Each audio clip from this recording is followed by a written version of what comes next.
Welcome to CMO Confidential, the podcast that takes you inside the drama, decisions, and choices that go with being the head of marketing. Hosted by five-time CMO Mike Lynn.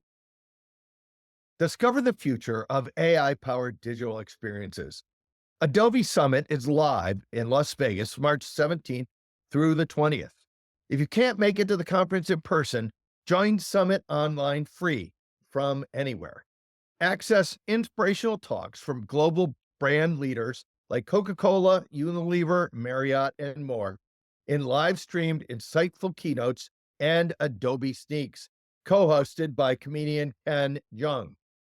Select from over 30 expert-led sessions. Register for free at adobe.com/go/CMO confidential.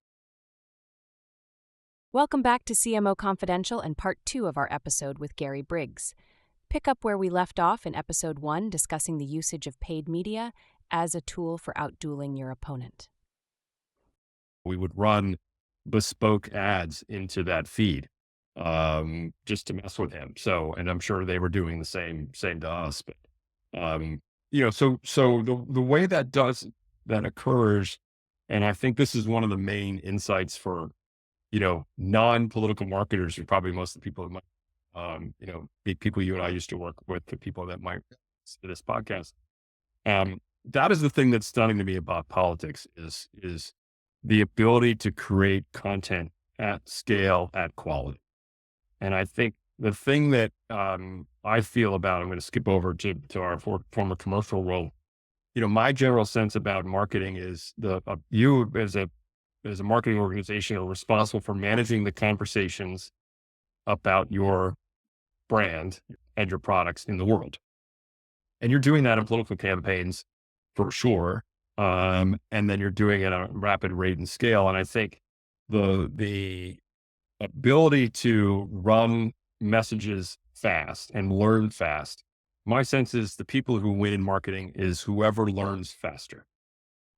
It's a huge distinction that certain companies have. For example, if you were to ask the head of sales at, Google, Meta, TikTok, who are their best advertisers? They're the advertisers who learn faster. With AI and all the splintering of media, we're taking a long time to think everything through. Late is by definition going to be more expensive and most likely wrong. Correct. Yeah. And you look stale and you look like you don't have any momentum with business, et cetera. So that's the thing that I think is most distinct. One of the things that's most distinctive about political campaigns is the speed of execution and the speed of learning. And wait, a lot of times when you're a corporation, you have to get so many sign-offs before you do anything truly creative, right? I mean, legal has to see it. You have to run this through, you got to do competing bids and all this other stuff to make stuff sometimes.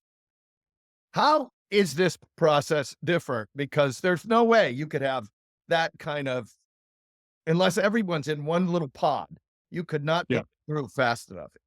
Tell us the process. Yeah, I mean, I can't say in our case it was perfect. I mean, linear, so particularly television, traditional television gets way more scrutiny. This is true in lots of traditional companies too. It gets way more scrutiny than digital does. I would say that in the case of digital, Jen, who's the campaign director, JOD, has a very good working relationship with Rob Flaherty, who was the digital director. They worked on the Biden campaign together. They were in the White House together.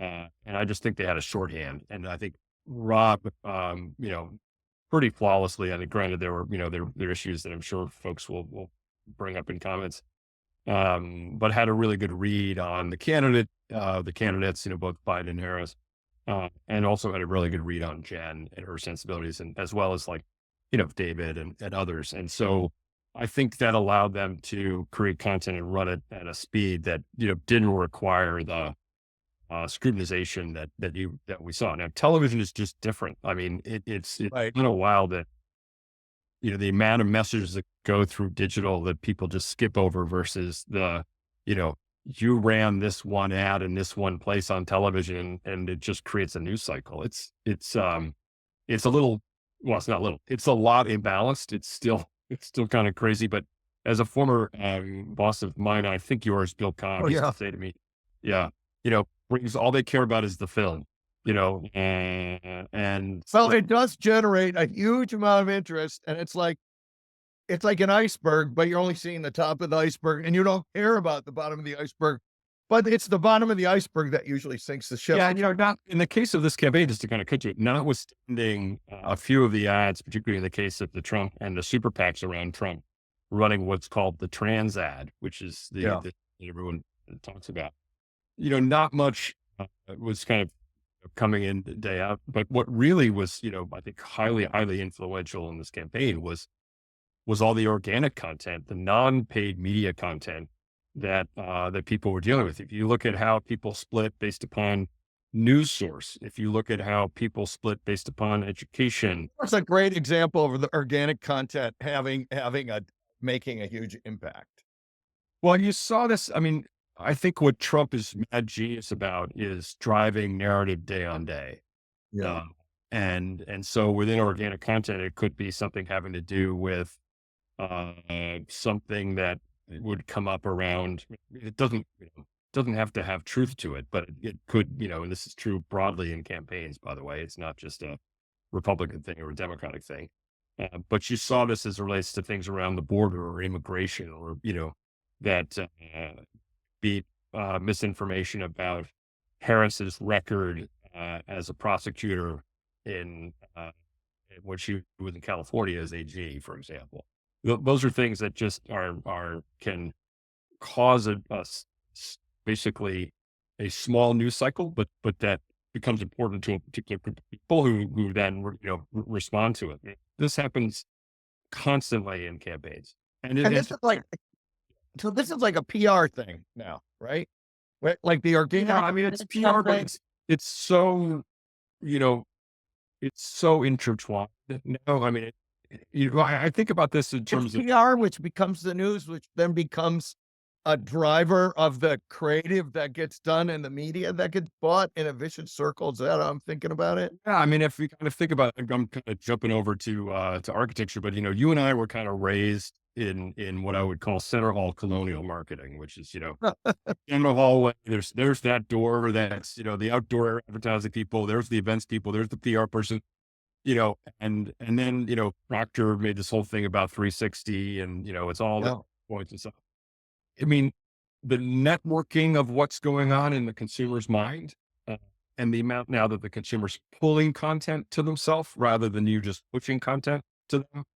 That's the world we're in. So this delineation of, oh, that's a press thing or that's a events thing. I mean, it's all of it. And so the thing that is stunning of the brain space you have to kind of get to when you're running a campaign is what the hell do you pay attention to and how do you stay on your message? And this is again the thing I think is Trump is extraordinary at is he's constantly driving the narrative because he's constantly reinventing what the narrative is.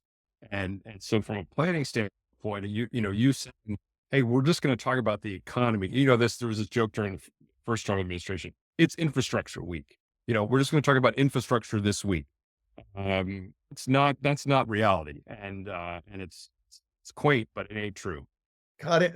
Let's talk about the PR a little bit because there was, the assassination attempt. There was Harris kind of saying she wouldn't change anything on The View and Colbert. I mean, and that PR, how did you manage that? Because that's also part of this neural network of stuff hitting the consumers. Sure. So, look, I mean, I could tell you some stories around. I mean, the Trump assassination attempt was horrific, really awful. I certainly was campaigning against him. I didn't want him to win, but that was really awful, uh, and terrible, terrible to see. Um, I could tell you a quick story about that, and then I'll come back to that.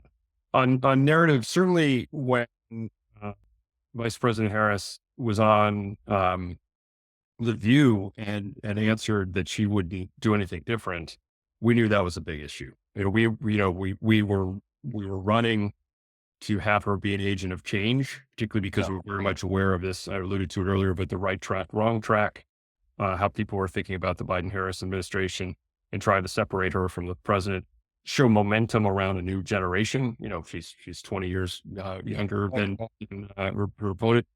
And a lot of work we were trying to do in terms of separation that was working. That was a massive setback in my mind. I think that particular answer, and, again, back to the earlier point we have, and, to their credit, the Trump campaign seized on that very fast. I mean, what's really, really stunning, I'm going to go back to talk about speed, and then go back to talk about the Trump assassination attempt in the Trump Harris debate.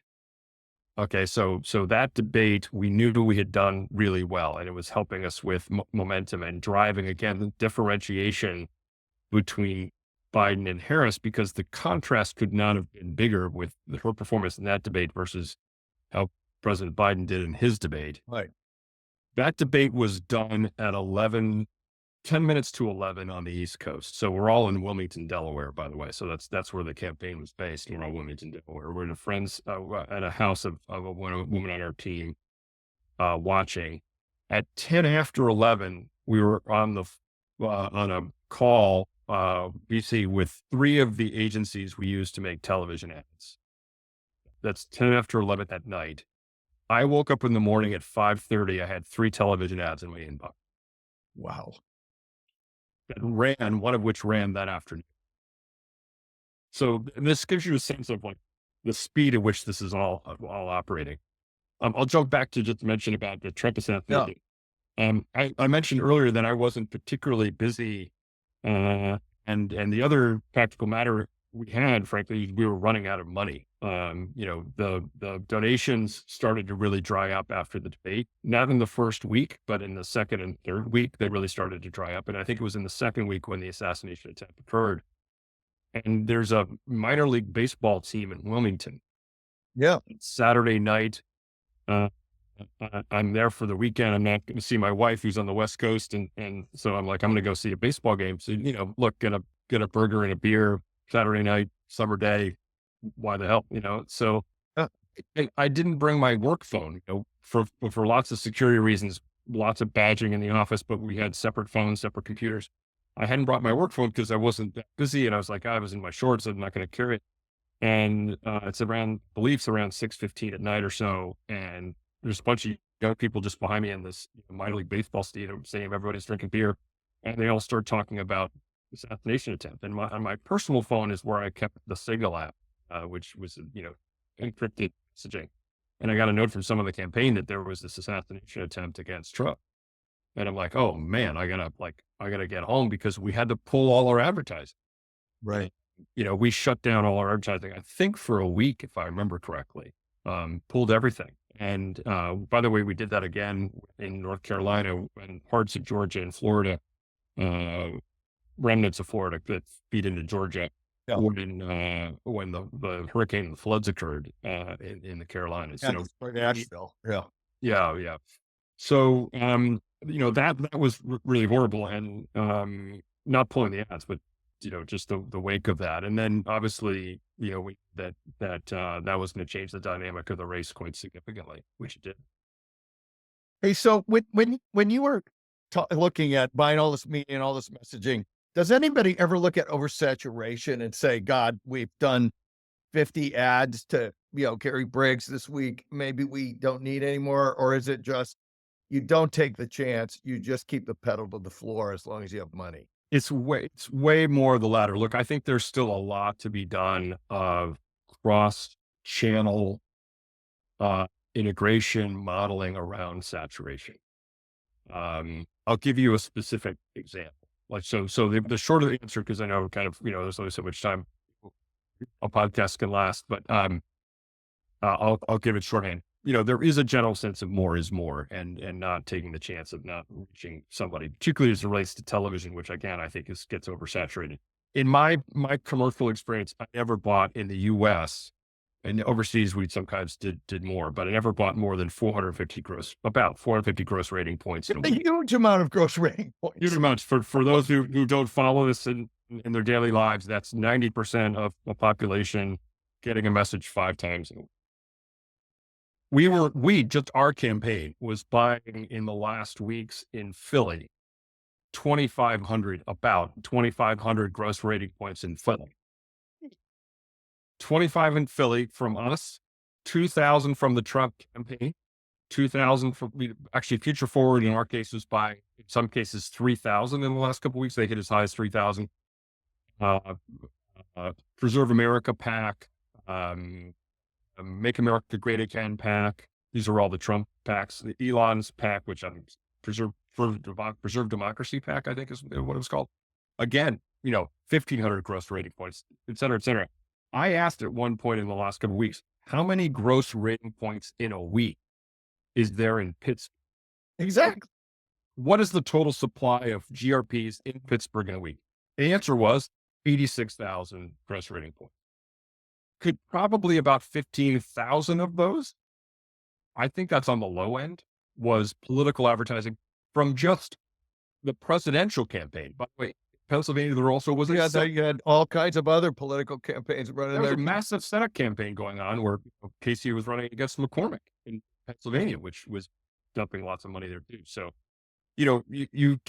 I'll talk to someone in New York or California for that matters. I saw an awful lot of political ads. Like it was like, you got no idea. You have no idea because you can turn it. There's probably no regular in some of those cities. And I think that's where I think the modeling needs to come in, which is, the way testing occurs in television, in political ads, is it's point to point. Mike Clinton, I'm going to pay you to watch this ad, and you're going to tell me what you think about that ad. It's very different than Mike Clinton seeing, ads on an Eagles game, Yeah, in Philadelphia or Philadelphia in a pod with a bunch of other ads. Yeah. Sitting around with other people, perhaps, who are like, what the heck was that? Or just the bombardment of seeing one, you see a Harris ad, then you see a Trump ad, then you see a Harris PAC ad. There's no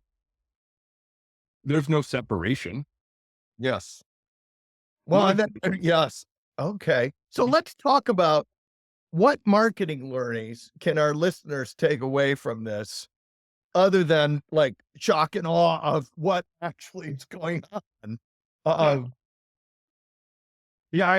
mentioned it earlier. I think learning at speed and producing content at speed is really important. I've had the chance to make some of these ads that are anthemic and famous and, end up on the reels of, festivals and all that. Yeah. There's a phrase, which I know it's not popular to mention them this week, but at Meta, perfect is the enemy of good enough. Yeah. Getting content out in the world and getting responded to by people is more important than beauty most of the time. And granted, it's different from, particular company's business and why you might want to make something that's, perfection, if you will, to use that analogy. But I think speed trumps most things. I would agree with that. And I also think there's a part you just said about the saturation, which is a lot of times consumers are not paying as close attention as you, probably every time. And the idea that every single thing has to be perfect or your reach out is terrible is probably not that. I'm gonna jump over to one of my conversations I had with Mark Zuckerberg when I was working at Facebook at the time, now Meta. We were trying to launch an ad campaign, and there was lots of comments going back and forth. And the last 72 hours before you try to get something approved, and back and forth and back and forth. And finally, I just said to him, "Help me help you." Like we got to stop touching this thing. It's got to get out in the world. Yeah. You got to make some choices. So is this a good career path for somebody younger to take a job in one of these things, or does it warn you for the corporate world? I don't know, to be honest about that.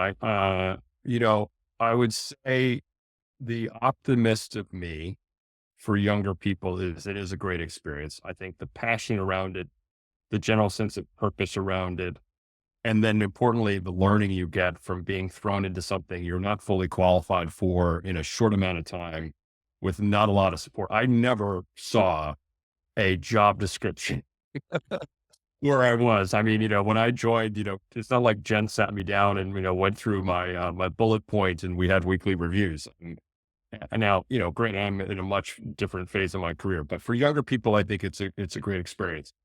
Does it affect you in terms of your career?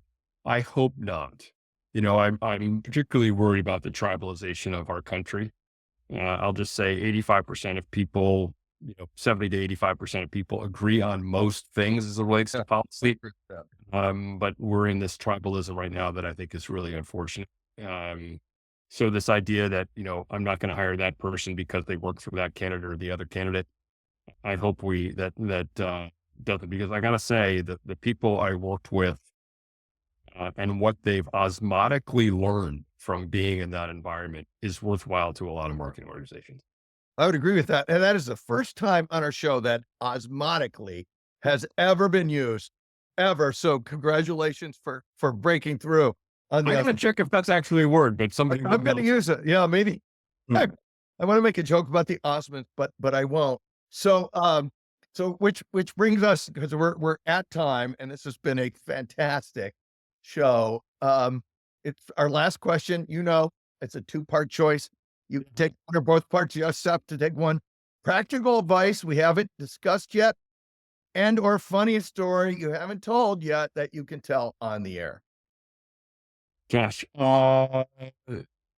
yeah, I mean, it's not really story, but look, I thought about 5, 10 minutes into the debate for Biden, I knew we was going to all change. Yeah, It was one of those things where w- the reason that the Biden campaign and the leadership of the Biden campaign, including the White House, chose to have the debate early, ironically, which is an overused word, but it is yes, truly the case here, is because the race had not changed since January. At the right. margins it had, but it had not changed. And the historic nature of that night, being in a room with, I was in my apartment with 5 other people, 4 other people that I worked with. We were all watching who were, to state the obvious, as you and I joked about, way younger than me. Yeah. But when I saw that, I thought this is all going to change. It's just a matter of, when. And I think that I will always remember that experience of watching that and what, then transpired afterwards. It was like no other career experience I'd ever had. And changed the entire marketing plan that was on the table. I mean, Yeah. there's a lesson there for marketers too, which is that was a massive shift in the product news. Yeah. Uh, so That's saying something. Yeah, that's for sure. right. Well, I think that's a great way to end the show. Thank you, Gary. And thanks to everyone for listening to CMO Confidential. If you're enjoying our shows, please like, share, and subscribe. Look for more of our shows on the I Hear Everything Network, Apple Podcasts, Spotify, and YouTube, which include It's a Bird, It's a Plane, Holy Shit, It's AI, Parts 1 and 2. The Warby Parker case. I can see clearly now with my CLTV glasses on. Marketing in the Service Business, The Art of Selling Confidence, and Gary's first show, which featured marketing and technology and the intersection of those two. Hey, all you marketers, stay safe out there. This is Mike Linton signing off for CMO Confidential.